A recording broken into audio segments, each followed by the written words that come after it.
जय श्री कृष्ण। मेरे इस चैनल के माध्यम से आप सभी ने भगवान विष्णु के अवतारों की कथा सुनी होगी। आज हम भगवान विष्णु के 5वें अवतार के बारे में जानेंगे। वेद पुराणों में भगवान विष्णु के 10 अवतार का वर्णन मिलता है, जिसमें से वामन 5वां अवतार है। जब जब सृष्टि पर विपत्ति या संकट आता है, तब तब श्री हरि अवतार में जन्म लेकर इसे दूर करते हैं। भगवान विष्णु का वामन अवतार भी इसी उद्देश्य से हुआ था। भगवान विष्णु के वामन अवतार को लेकर ऐसी मान्यता है कि इंद्रदेव को स्वर्ग का राजपाट लौटाने के लिए और अति बलशाली दैत्यराज बलि के घमंड को तोड़ने के लिए भगवान विष्णु को वामन का अवतार लेना पड़ा था। आइए जानते हैं विष्णु जी के वामन अवतार से जुड़ी पौराणिक कथा के बारे में। दैत्यराज बलि बहुत बलशाली था। उसने अपने बल से तीनों लोगों पर कब्जा कर लिया था। राजा बलि भले ही क्रूर था, उसे अपनी शक्ति का बहुत घमंड भी था, लेकिन इसी के साथ वह भगवान विष्णु का बहुत बड़ा भक्त भी था और खूब दान पुण्य करता था। इस कारण इंद्रदेव की जगह उसे स्वर्ग का स्वामी बना दिया गया। इस शक्ति के बल पर वह देवी देवताओं को भी परेशान करने लगा और अपने पद और बल का गलत प्रयोग करने लगा। बलि के अत्याचार से स्वर्ग के सभी देवी देवता बहुत परेशान हो गए।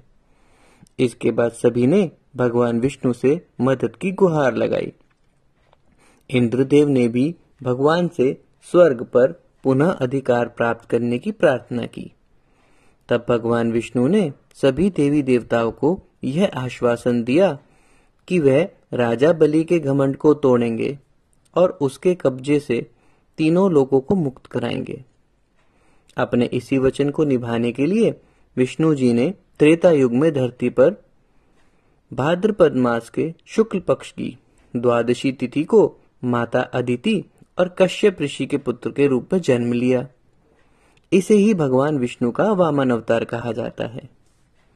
विष्णु जी एक बौने का रूप धारण करके राजा बलि के पास पहुंचे।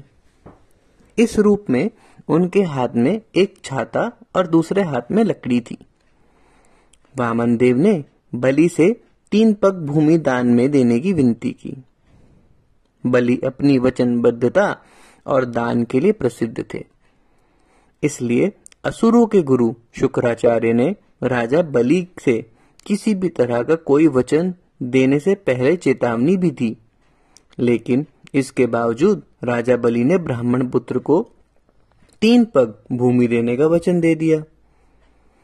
इसके बाद वामन देव ने विशाल रूप धारण कर लिया।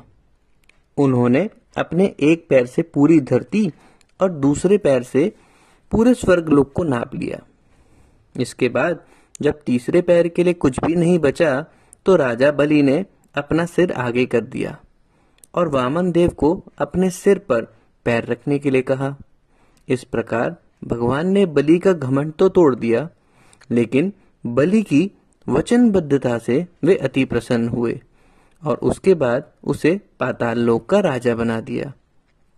जैसे ही वामन देव ने राजा बलि के सिर पर अपना पैर रखा, वे पाताल लोक पहुंच गए और भगवान विष्णु की कृपा से बलि ने अनंत काल तक पाताल लोक में राज किया।